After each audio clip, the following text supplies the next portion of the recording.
अस्सलामुअलैकुम। हीमाटोलॉजी में सबसे ज़्यादा जो इम्पोर्टेंट चीज़ें होती हैं वो अनीमिया होता है, फिर ब्लीडिंग डिसऑर्डर है और फिर ऑन्कोलॉजी है।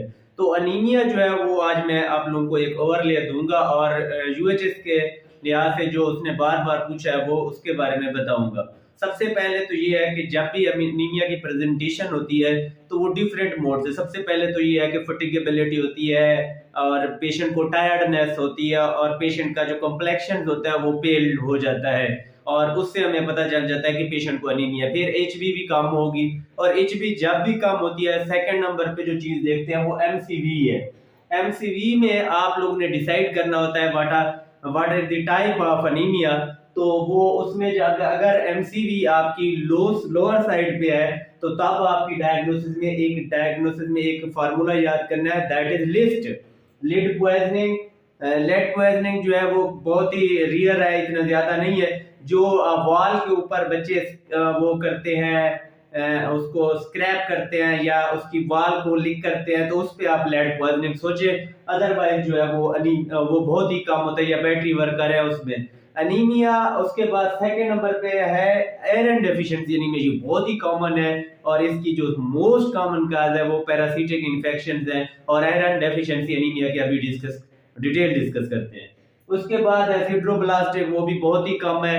उसमें सिड्रोब्लास्टिक रिंग होते हैं और उसका पेरिफेरल पिक्चर पे और उसकी पेरिडॉक्सिन देना होता है, उससे जो है फिर मेलोब्लास्ट और वो जो मेलोडिस्प्लास्टिक सिंड्रोम है उसकी कॉम्प्लिकेशन है सिड्रोब्लास्टिक एनीमिया की। इससे ज्यादा कुछ भी नहीं पूछते।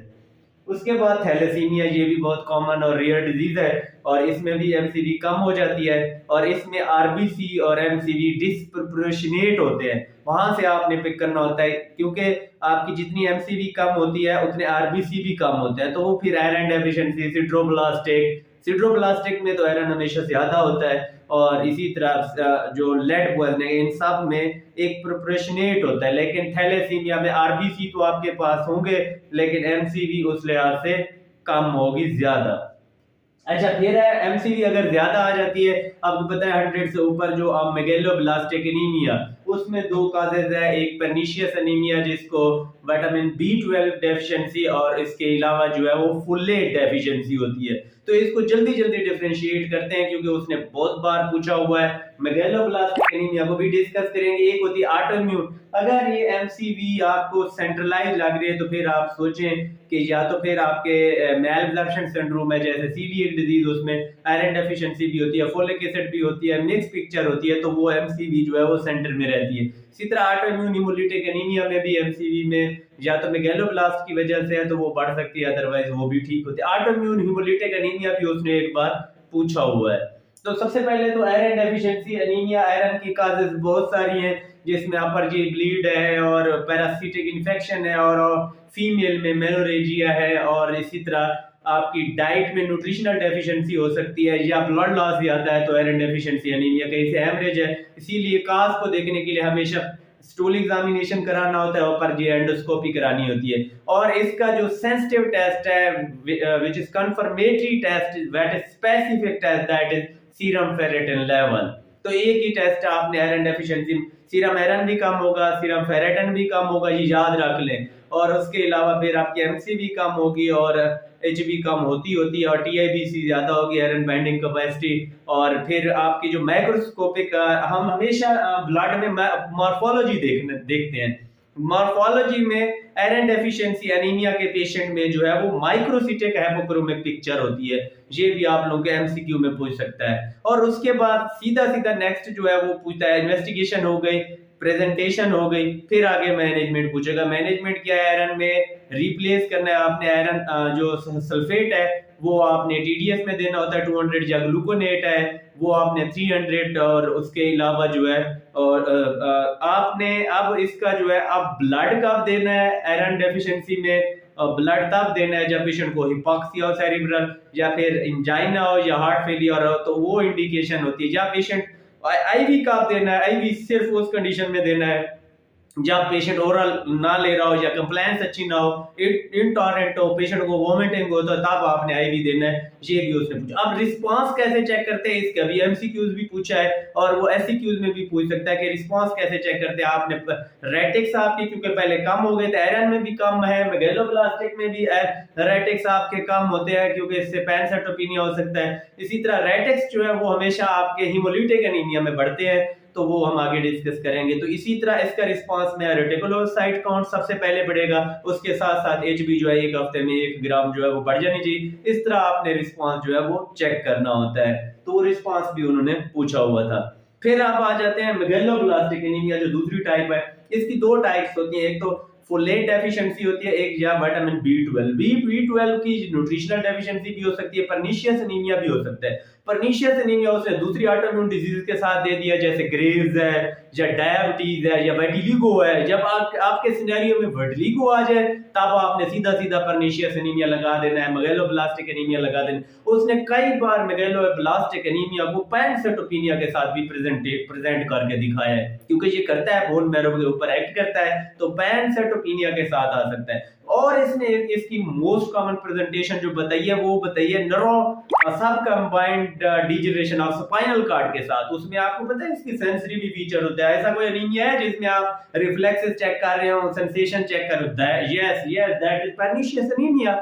उसमें आपके क्या होते हैं, रिफ्लेक्सेस। आपके अपर मोटर न्यूरॉन टाइप भी हो सकता है, लोअर मोटर न्यूरॉन लीजन भी हो सकता है, आपके पैराप्रीसिस हो सकता है उसमें, क्योंकि सब कंबाइंड डिजनरेशन से, और डिमेंशिया हो सकता है। ये न्यूरो की कॉम्प्लिकेशन उसने पूछी हुई है। और ये आपके पेशेंट में उसने 100 बार के पेशेंट आपको ग्लव एंड स्टॉकिंग पैटर्न से उसको नमनेस हुई है या टिंगलिंग सेंसेशन हुई है और उसको रूमबर्ग साइन पॉजिटिव। रूमबर्ग क्या होता है, सेंसरी एटैक्सिया होता है। ऐसे पेशेंट आंखें बंद कराता है तो गिर जाता है, दैट इज सेंसरी एटैक्सिया।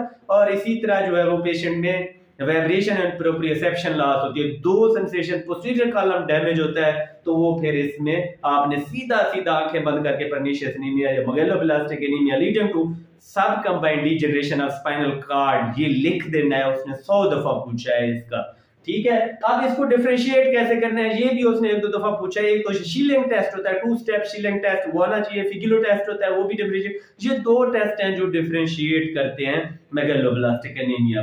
और कौन कौन सी काजेज है जिसमें एमसीवी बढ़ जाती है, that is liver diseases, alcohol और हाइपोथायराइडिज्म, और इसी तरह और भी 1-2 डिजीज है, देख लीजिएगा।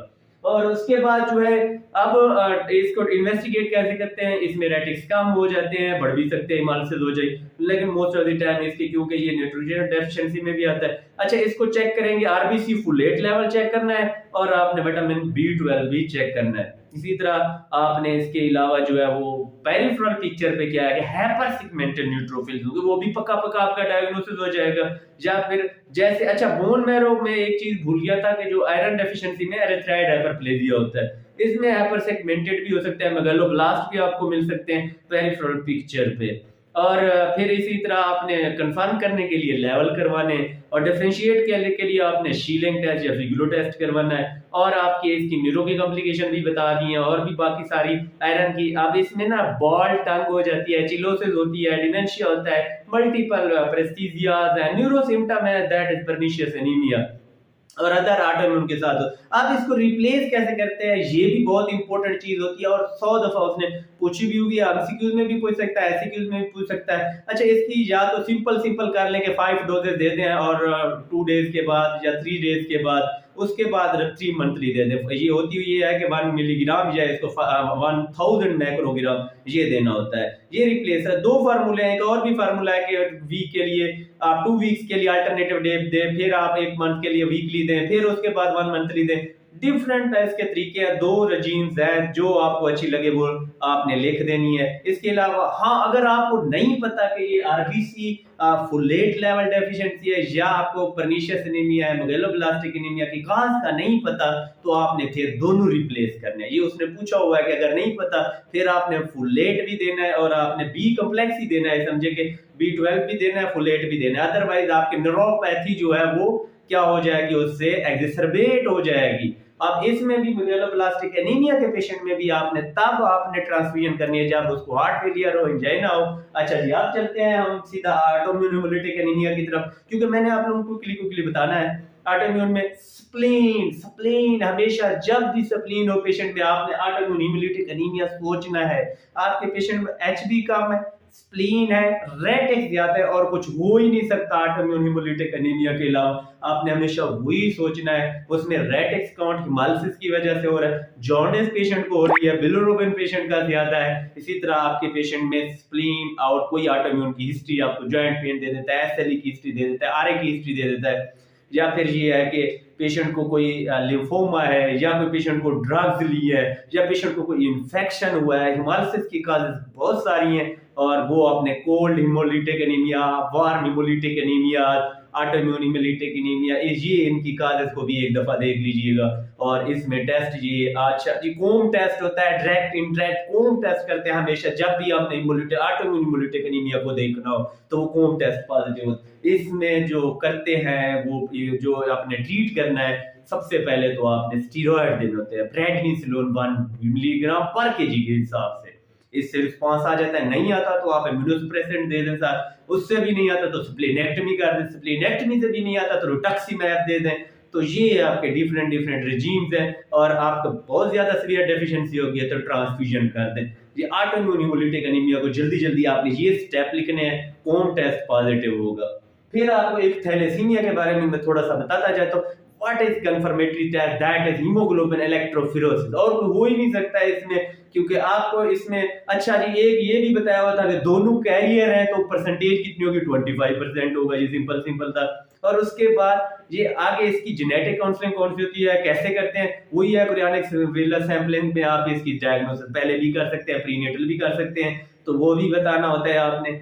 और फिर ये है कि शादी से पहले वाली काउंसलिंग भी कर सकते हैं, प्री मैरिज काउंसलिंग भी होती है, टेस्ट भी करा सकते हैं। और फिर इसकी कॉम्प्लिकेशन भी बहुत ज्यादा है, हर जगह एक्ट करती है और स्प्लीन बहुत ज्यादा बढ़ जाती है, कार्डियोमायोपैथीज होती है, एंडोक्राइनोपैथीज होती है, वो लंबी लिस्ट है, वो आपको देख लीजिएगा।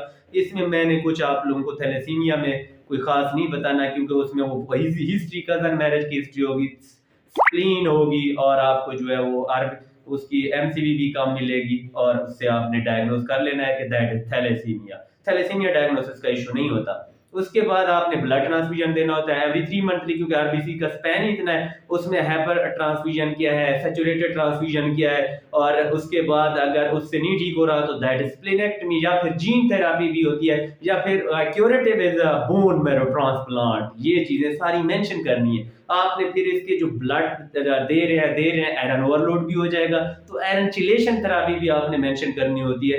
ये सिंपल हीमोफीलिया एनीमिया, हीमोफीलिया उसमें कुछ दूसरे जो हीमोलिटिक एनीमियाज होते हैं, जैसे सिकल सेल एनीमिया है, सिकल सेल में भी सिकलिंग हो जाती है और कोई खास नहीं है। स्फीरियोसाइटोसिस में आपने ऑस्मोलैरिटी फ्रैजिलिटी टेस्ट करते हैं, तो वो फ्रैजिलिटी टेस्ट और उसके अलावा जो है स्फीरोसाइट्स आपको मिलेंगे, तो ये भी सिंपल टेस्ट होते हैं।